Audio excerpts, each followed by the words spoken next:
Anciens sportifs ou simples amoureux de cette discipline de force, tous ont répondu présents au gala annuel orchestré par l'empereur du ring, le champion du monde de boxe thaï, Guillaume Kernet. Je considère que la boxe thaï est un sport qui réunit tous les ingrédients du spectacle et qui porte des valeurs fortes, la première ayant été un succès. Je renouvelle l'expérience.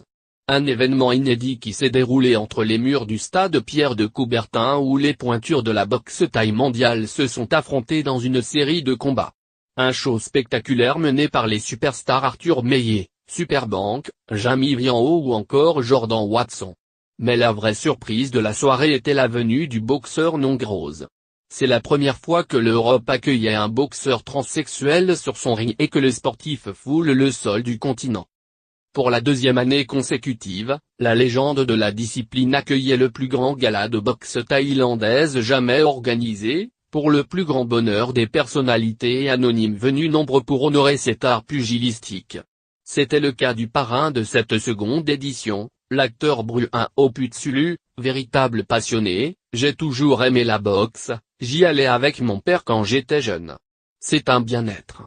Mais le comédien n'était pas le seul porte-parole du cinéma français, l'acteur Samuel Le Bihan était lui aussi présent pour faire partager son amour pour ce sport de combat. La boxe apporte la connaissance de ses limites, la découverte de soi, savoir ce que l'on peut endurer et gérer son rapport à la violence. Le tout dans un environnement respectueux. Et si la défaite sur le ring peut parfois être humiliante, Clément Lanoux alias Clément Lincruste, lui, l'a vécu à sa manière. Vêtu d'un déguisement chevaleresque, l'humoriste était également présent parmi les spectateurs. Le problème c'est qu'aujourd'hui j'avais un gage que je dois à Camille Combal.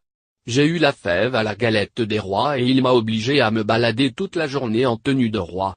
Je suis désolé. J'espère que cela ne perturbera pas les candidats.